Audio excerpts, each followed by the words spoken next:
लोग यहाँ पर देखते हैं जनरेटिव सेल और हमारे पास में वेजिटेटिव सेल के बीच में डिफरेंस, राइट। तो सबसे पहले हम लोग बात कर रहे हैं जनरेटिव सेल की।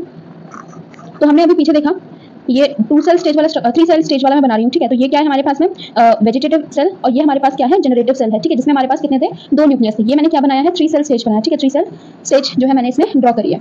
अब आप लोग एक चीज बताओ मुझे, ये आपको साइज ज्यादा बड़ा कहाँ दिख रहा है, ठीक है। अब ये इतना बड़ा सा मतलब ये बॉक्स है समझो, अब इसमें एक ही न्यूक्लियस है और इतने में ही 2 न्यूक्लियस है, तो आपको क्या लग रहा है कि ये वाला ज्यादा बड़ा होगा इन साइज में, ठीक है। तो ये वाला क्या है बिगर इन साइज है और ये वाला क्या होगा इसकी वजह से समझ लो स्मॉल हो गया, ठीक है। तो ये पहला डिफरेंस याद रखना, एनसीईआरटी में प्रॉपर मेंशन है कि हमारे पास जो वेजिटेटिव सेल होता है वो क्या होता है bigger in size, that is bigger in size. और हमारे पास में जनरेटिव सेल क्या हो जाएगा smaller in size, smaller in size. अब ये अगर साइज में बड़ा है तो इसमें ज्यादा फूड रिजर्व होगा, राइट, इसमें ज्यादा फूड रिजर्व जो है इसमें होगा। तो हैव abundant food reserve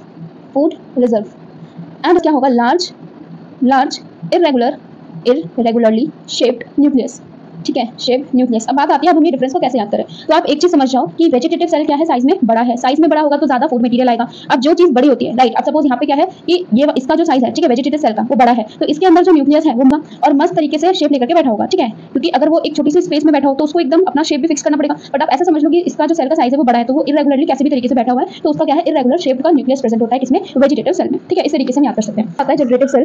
तो जनरेटिव सेल में हमने पहला डिफरेंस देख लिया क्या है स्मॉलर इन साइज। हमारे पास कैसा हमारे पास इरेगुलर शेप का न्यूक्लियस है और यहाँ पे कैसा है स्पिंडल शेप का न्यूक्लियस है, ठीक है। It is appears spindle shape nucleus, ठीक है। अब यहाँ पे क्या है 2 न्यूक्लियस हैं तो हम बोल सकते हैं कि यहाँ पे क्या है साइटोप्लाज्म डेंस है, ठीक है। एक तरीके से टर्मिनोलॉजीज याद रखो, छोटे छोटे डिफरेंसेस बना के कि साइज स्मॉल है 2 न्यूक्लियस है तो यहाँ पे क्या है डेंस साइटोप्लाज्म है, ठीक है। तो यहाँ पर क्या है हमारे पास में डेंस साइटोप्लाज्म है।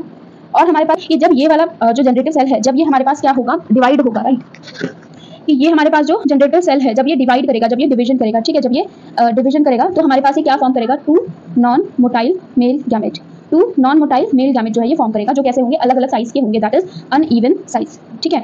तो यहाँ पे क्या मैंने बोला है कि जनरेटिव सेल बेसिकली क्या है स्मॉलर इन साइज है, जिसका न्यूक्लियस कैसा है स्पिंडल शेप जैसा है, इसका साइटोप्लाज्म कैसा है डेंस है। डेंस क्यों है कि आप नॉर्मल देख सकते हो इतने से स्पेस है जिसमें ये दो चीजें भरी हैं, तो एक तरीके से समझ जाओ कि इसका क्या है डेंस साइटोप्लाज्म है। उसके बाद क्या बोलता है, इसके बाद एनसीईआरटी में क्या लिखा हुआ है कि हमारे पास जब जनरेटिव सेल का क्या होता है डिवीजन होता है, ठीक है, जब जनरेटिव सेल का डिवीजन होता है तो जनरेटिव सेल ये है तो ये हो गया 1 और ये हो गया 2, ठीक है, 1 न्यूक्लियस और 2 न्यूक्लियस। तो उसमें एनसीईआरटी में बोला है कि जनरेटिव सेल डिवीजन पर क्या फॉर्म करती है 2 non motile male gametes, 2 non motile male gametes, और वो भी कैसे अनइवन साइज के, यानी कि डिफरेंट साइजेस के जो है हमारे पास होते हैं, ठीक है। जिनमें क्या है अनइवन साइज से हम क्या बोल सकते हैं कि ये हमारे पास इरेगुलर है, इनका साइज भी इरेगुलर है दोनों का, तो दोनों क्या है इरेगुलर है साइज में और हमारे पास में शेप में, तो इरेगुलर इन साइज एंड हमारे पास में शेप में, ठीक है। तो जनरेटिव सेल बेसिकली क्या है smaller in size, appear spindle shape, dense cytoplasm है और हमारे पास जनरेटिव सेल के डिवीजन पर 2 नॉन मोटाइल मेल गैमेट्स बनते हैं जो क्या होते हैं अनइवन साइज के होते हैं irregularly in size and shape, ठीक है। अब यही 2